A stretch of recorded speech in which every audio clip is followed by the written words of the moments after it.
I do very much want to thank our collaborators. I think there are masterminds behind this new programming, Fabrice Najari and Ula Barty from Studio 55 for their scholarship and commitment in bringing together an extraordinary group of experts, professionals, and leading thinkers in the field alongside contemporary photographers, journalists, and artists from around the world. Their involvement offers a tremendous opportunity for hashtag ICP on the move to introduce a new conversation format, allowing us to connect with new audiences to our brand new location on the Bowery. So I hope you will be joining us there soon. And it will also provide a place that we can still provide, an opportunity to reach out to our existing members. So without further ado, I'm going to turn this over to Fabrice. Thank you very much for being here, and I'd love to thank ICP for welcoming this conversation, and of course our three wonderful speakers that I'm going to introduce a little bit after. Just as a preliminary note, I want to kind of introduce this panel series and tell you how Uli and I kind of conceived this whole program when Marc Lubel came to see us and asked us about the public programming and what we could do and what we could bring in the picture. One of the ideas that we had was really to create those encounters between entrepreneurs and visual storytellers. We do think that the world of art and the world of entrepreneurship have a lot of things to learn one from another. We do think that the figure of the entrepreneur and the figure of the visual storyteller, of the photographer, have a lot of points in common, and I'm sure we're going to talk more about this tonight. And so we had this idea of starting a series of meetups that would happen now once a month, usually on the third week of every month, where we would gather entrepreneurs from the world of photography, of visual storytelling, and have them talk about their venture, their vision, and dialogue with an audience of not only their peers, but also the people that they create their tools and platforms for. I'm going to let Uli just maybe say a few words about the format of the evening. Yeah. It's Fabrice was very eloquent, so we don't want to bore you with our talking too much. But the program overall will have three pillars. So we have the ICP meetups, usually at the third Wednesday of each month.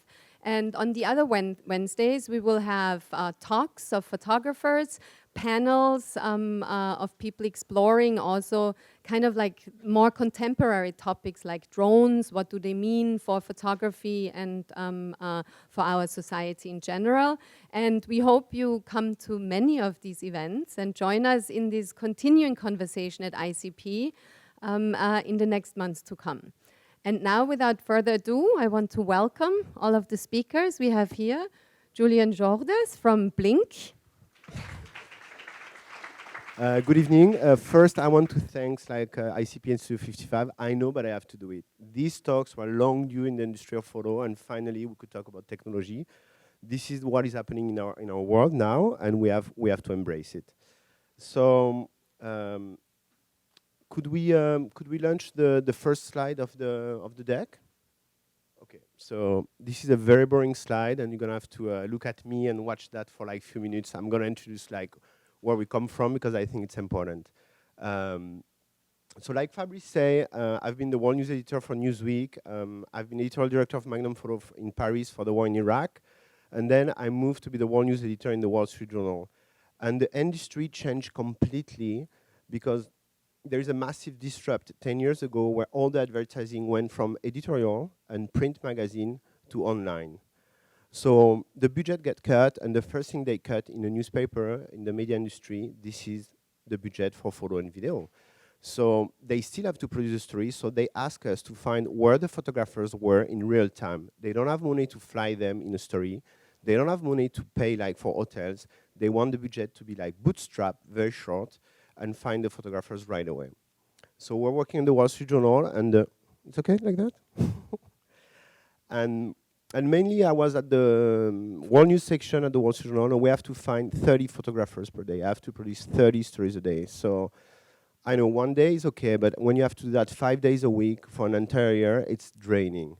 And the tool we had at that time was fax, email. Yeah, I'm not that young, so still fax, email, calling the agency one by one, and trying to figure out who is on the ground and where are the best photographers. With my co-founder, Matthew Craig, that was the editor at the Wall Street Journal at that time, for page one, we say it has to be a better way. This is impossible. We're not gonna last like that. So that was the moment where Google Map released open source of their product, and we say we have to find a way to connect that map with a real-time geotagging of the photographer on the ground, and that's what we created. And this is a very, very simple product that addresses a very, very important problem in the industry. This is connecting the editors that do not have time anymore to find the people with the people on the ground in real time. That's what I just said. So what you see on the screen, this is the map. The map is the place where all the media company goes to find the photographers. And the app, the screenshot you see, this is a beacon. The app is very simple. When you're a photographer or videographer, you just tag your position, and your position is being beamed to the map, and all the editors could look at you in real time. We launched the platform 1 year ago. We started the company 1.5 years ago. The whole development team is down in Argentina, in Buenos Aires, and that's a third co-founder called Pablo Carnetti. And as of today, we have 6,000 vetted users. We made 35 partnerships with collective and agency, and we have more than 560 photo editors. And I know that 560 doesn't seem a lot, but that's an important number. That means every single media company have their photo editors or one of their photo editors that tap on Blink to find photographers in real time. We address a real problem. Is the French accent okay, or should I speak more with a deep voice like that? So that's what I just show you, and that was a challenge technically. It's to always bring this real-time platform up to date. Meaning when you update your location on the website, it's go to the server and the app the same. So everything is updated in real time all the time. I just want to jump very fast to the product now to show you how it works, because it's so simple. I want to have hands-on on it. So let's take Baltimore. I want to give you an example of Baltimore. There's riots happening right now. You're in your office, you need to have a photographer on the ground. You go on the wires, there's some photo, but suddenly your editorial team is asking for a story. You have a report on the ground, they need to pair that with a photographer or videographer. So you're in the office, you just go to here, you select, is it photographer there? Yeah, I don't see too much, so. You put Baltimore.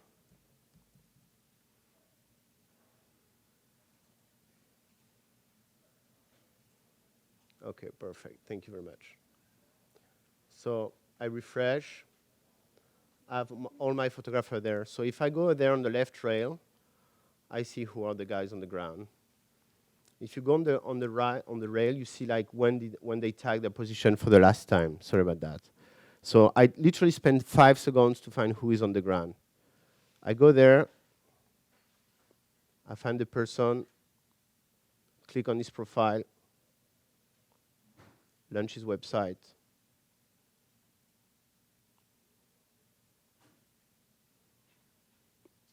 And I could look, the Wi-Fi is a bit slow, but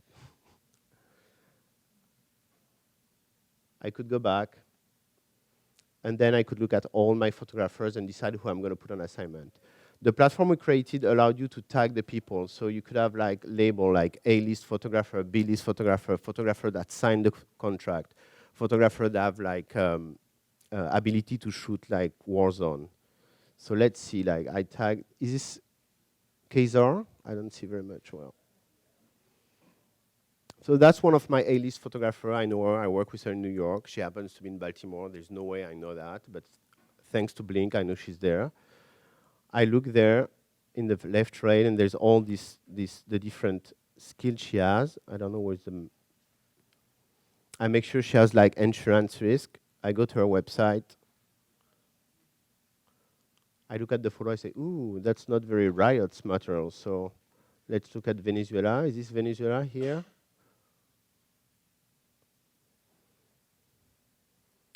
Then I look at the website, I see that, okay, she did the riots in Venezuela.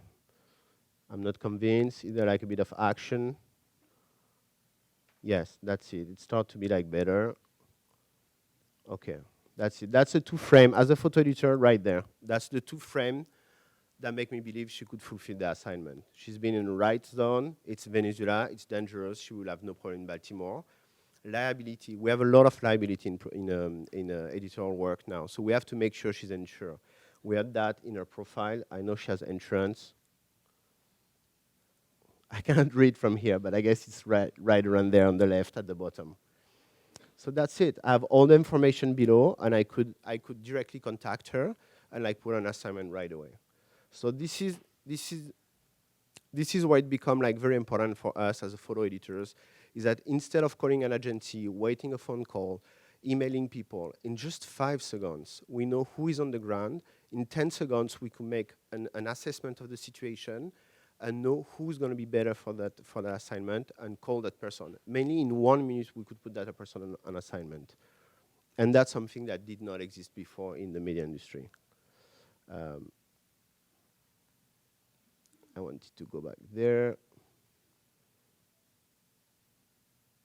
I wanted to show you another example because I think that Baltimore is kind of a great example, but in the media industry, this is a story that's going to die. What happened is very quiet now. There's a curfew. Nothing is happening. The media industry is going to send a lot of reporters because it's the US, but mainly it's going to be portrait photography. What happened in Nepal is way more important. There's 8 million people that have problem of logistics now. They have no access to food, no access to water. This story is here to stay. So I want to show you that because it's very important. We have a network of 6,000 vetted people in 130 countries. So I'm going to photographer. Is this here, photographer?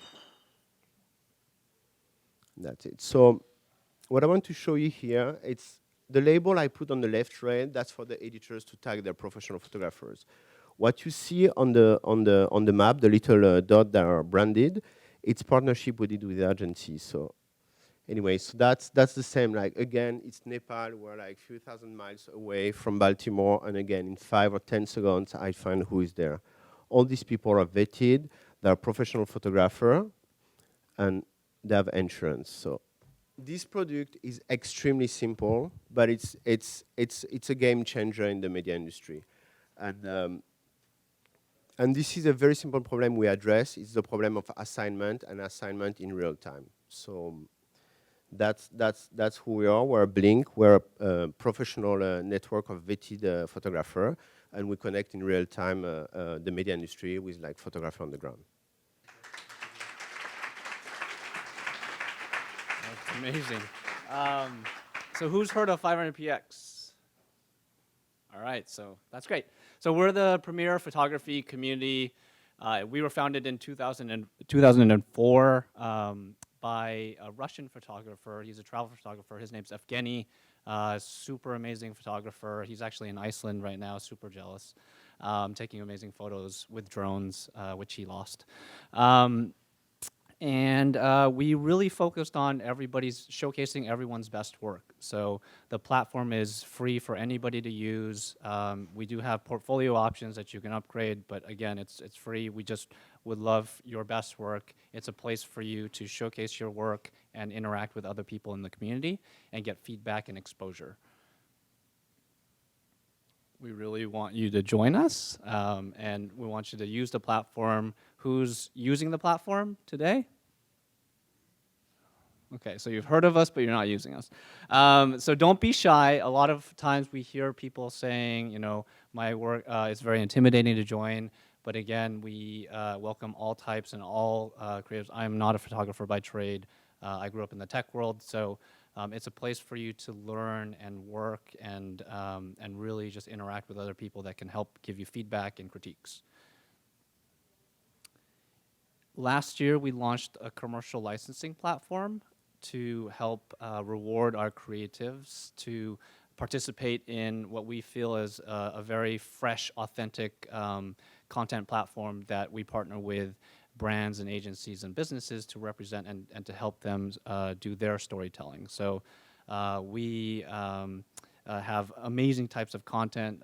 This is one of the campaigns that an agency did on behalf of us. So our commercial licensing platform is called 500px Prime, and it is leading the industry in giving creatives like yourselves more of the economics for your work. So we pay 70% of every dollar that we sell, that we license your photos for, back to you, so you can keep being creative and keep doing awesome work. And then I wanted to show you briefly the platform.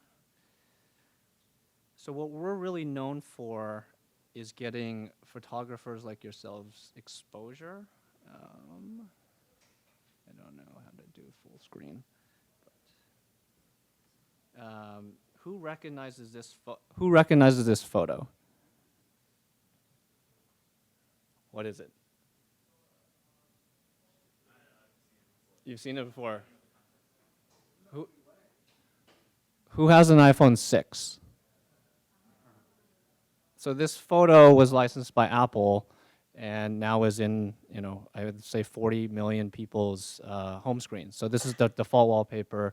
So this is the type of exposure that we like to provide our creatives. So he's an amazing photographer based in Norway, and unbeknownst to him, he found out when most of the world found out that his photo was now the default home screen on 100 million people's phones. So again, we develop, our tool is basically a very simple tool where you can upload and distribute your best photos. So you choose which photos you want to be public, and it's a bit gamified where you can upload, and then there's what we've called our pulse rating, which you can like and favorite photos, and then it gives you an objective score on a very subjective art. So our pulse rating is a 0 to 100 point scale, and 100 would be the highest of a photograph, and it's a way for us to segment the best and freshest content. So it's a really fun way to interact and basically get inspired by other people's photography, and it's a way to learn. Our editor, so we started this blog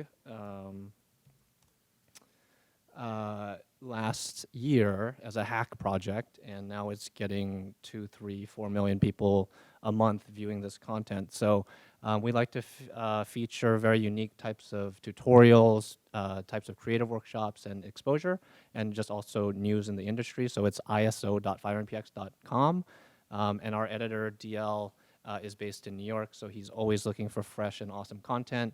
And so you can start to see, relative to this panel, kind of new models and new types of gear that are coming out. So this is, one of our best photographers on our platform, in my opinion, Ben Von Wong. He takes these amazing staged photos, and he's taking this on a smartphone. So we like to explore the crazy.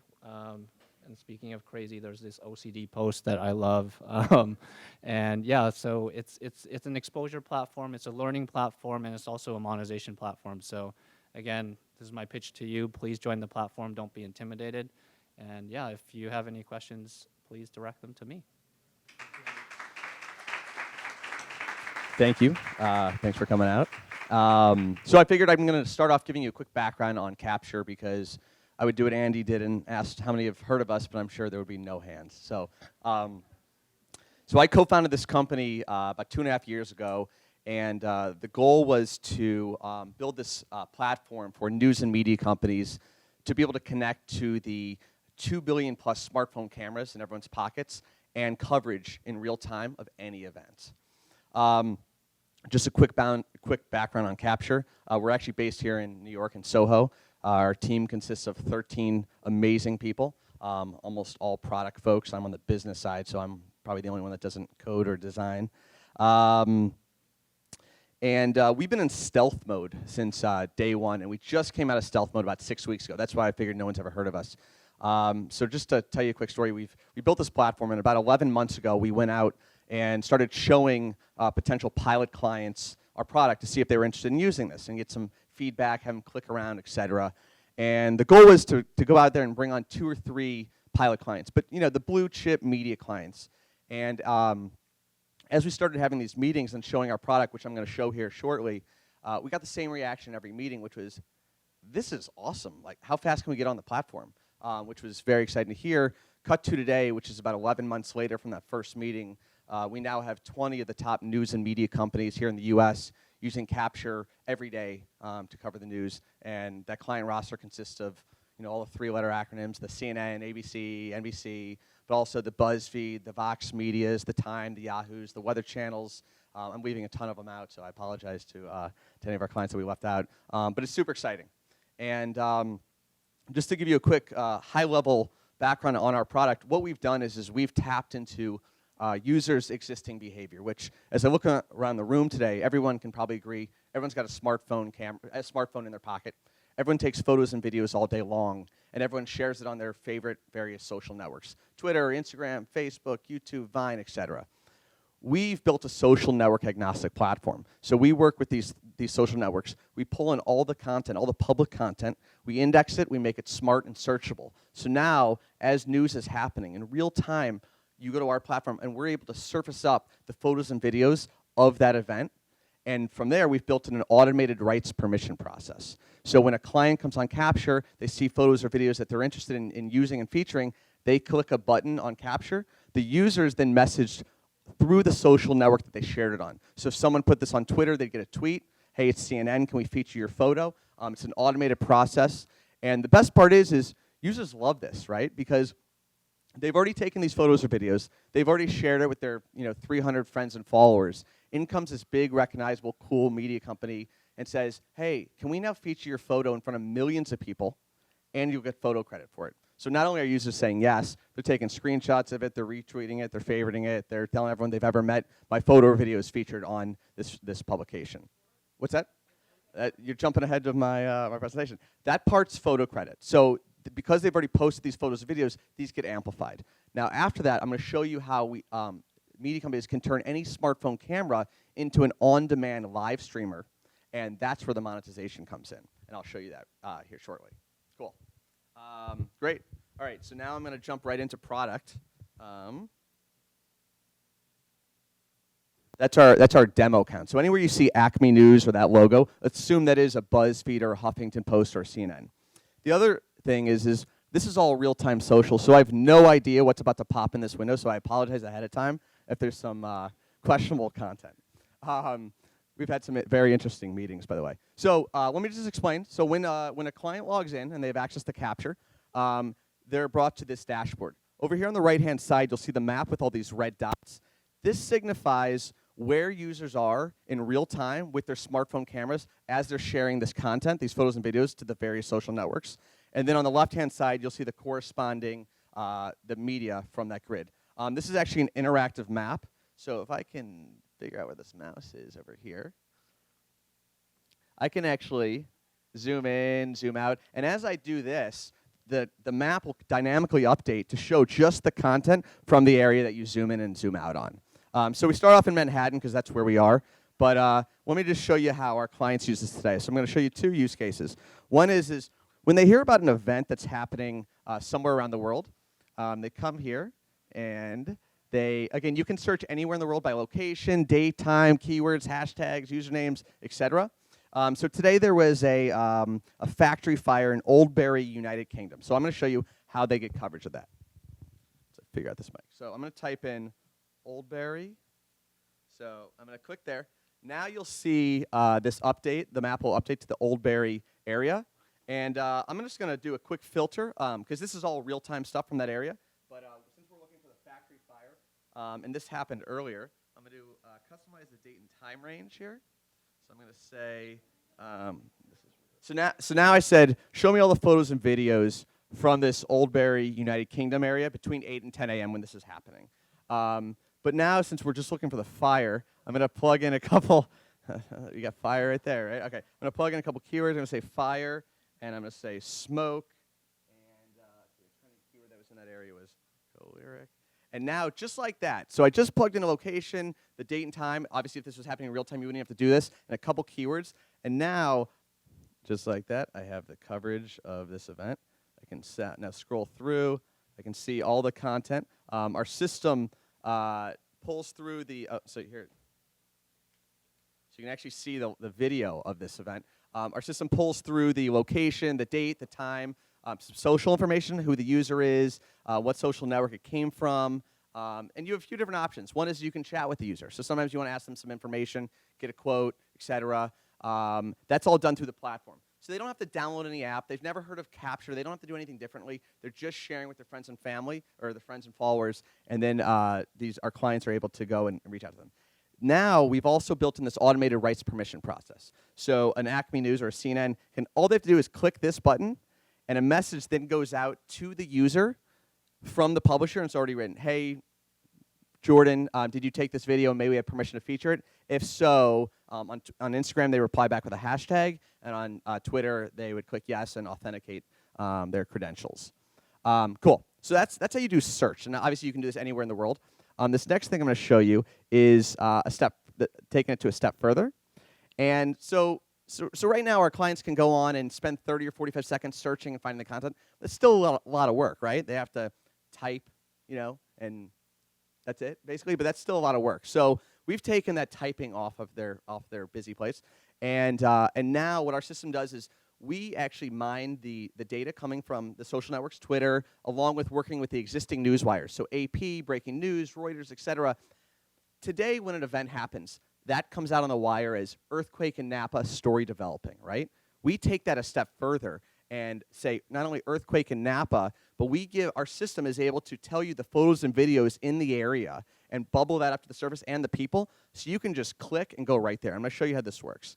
So I'm going to click here, and now this is the newswire that we're just rolling out. So now you can see all the events happening today. So Baltimore is obviously a hot subject, right? Today the Orioles played at Camden Yards with no fans. So if you want to see coverage of that, you would just click, and now you actually have the coverage right there. I'm going to show you a better example. So I'm going to go here, and we're actually going to get coverage of the riots. So all they have to do now is click in real time as this event is breaking. They come here, and they have the coverage. That's probably not the best video to show.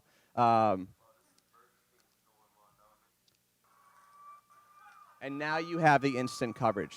No one has to do anything differently at all. One other feature I'm going to show you that our system does is, we're going to come back here. We have a lightbox feature that allows you to quickly, sorry, I'm going to create a new lightbox.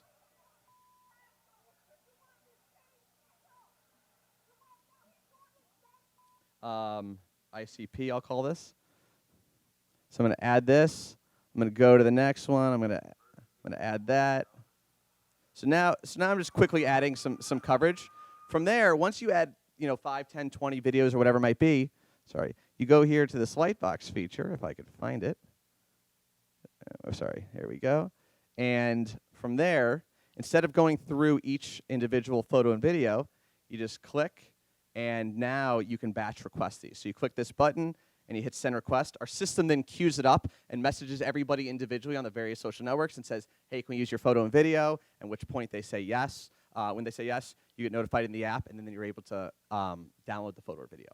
So that's Capture, and I don't want to take up too much time showing you the user side. I'm happy to show that afterwards. But I do want to show you the live stream portion. And this is the part that's just getting rolled out, which is super exciting. And this allows our media clients to turn any smartphone camera into an on-demand live streamer, and this is where the monetization happens. So let's close this out. Let's go to New Jersey, and we're going to get some coverage in New Jersey. So I'm going to go out there, and let's see. So the red dots that you saw before, that signifies where people are on social, Instagram, YouTube, Twitter, etc. But now we're going to look for cameras in the area. And so I'm going to do this, and we're going to see, okay, so we have Scott Jones in the area. So I'm going to do that. This is so cool. So not only can we tell you, so this is an app that you have to download. This is all proprietary technology that we've built. And so when you download the app and you say you want to be an on-demand live streamer, not only can we tell you approximately where the user is with their phone, we can tell you the device type they have, the battery life, and the storage. And people laugh, but it's super important because if the battery life on the phone is 8 or 9%, the stream's going to die in 2 or 3 minutes. It's going to be a bad experience. Storage is super important because as they're streaming, as the person's streaming from their phone, the client on Capture gets the live stream here, the standard definition live stream here in their interface that they can bounce live if they want to go live with it. but the user is simultaneously recording an HD version locally on their device that gets uploaded right afterwards. So not only does the client get standard definition live stream, but they also get HD video on demand afterwards. And I'm going to show you how that works here real quick, and then I'll wrap up. All right, so I'm going to reach out to Scott. Hopefully you can hear this because it's coming from the computer. When I click connect, I'm just going to explain. He's going to get a push notification on his phone that says Acme News wants to stream. If he's available, he's going to open up the app. We'll be able to see what he sees. This is live. We'll be able to see what he sees and have a two-way audio conversation very similar to a phone call. The stream hasn't started yet. We're just setting up the shot, making sure he or she's available, telling them what we want them to film, making sure the network connectivity is strong. If all those variables are good, that's when I start the stream. That's when the monetization kicks on. And we'll be able to direct. We won't be able to talk to Scott anymore, but we'll be able to type him directions. So here we go. All right. Hopefully this works. So I'm going to reach out to Scott. He's getting a push notification now. Hey, Scott. Hey, how you doing? Good. How you doing? Oh, nice night. I was wondering if you could give a few friends of mine a demo of live stream. Yeah, sure. What do you need? Awesome. Would you mind just maybe taking a couple more steps forward and panning to the left? And just kind of focus on the parking lot or the cars. Maybe pan a little bit more left. That's perfect, Scott. Okay, I'm gonna start the stream and I'm gonna give you directions from there. All right. Cool. So I'm gonna start the stream. Scott can no longer hear me anymore, so I'm gonna type him directions, right? So he's gonna see the same interface that we see, and right now is where the monetization kicks in, and Scott's gonna get paid. All right, so I'm going to say, so I'm asking him if he can pan to the left. So he sees that, there we have sound. He sees that on his phone, and as you type him directions, they can actually do what you want. I'll have fun with him here. Can you announce what you see as if you were a newscaster? All right, so let's see. I asked him to announce what he sees as if he was a newscaster.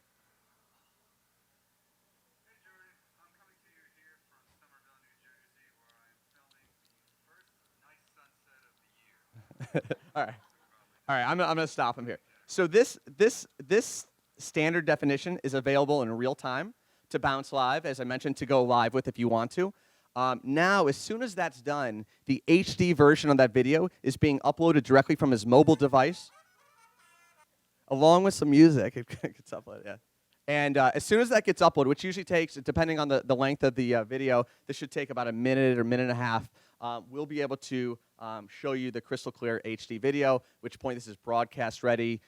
Editors can chop it up, et cetera, and go live with it. And the monetization piece, which you asked, is built right into this platform. So a user will get paid on a per minute basis. So the longer the streaming, the longer they're making. We're playing around with pricing right now. It's still in beta, but it can be anywhere from, it depends, we're defaulting it to like $5 or $10 a minute, but it may be the case where our clients have a way to even offer more when it's big breaking news situations that they don't have anyone around, so, et cetera. Looks like this is complete. So this is the HD video that we just recorded, so you can see the quality that's coming directly from any smartphone camera. And that's capture. Thank you guys very much.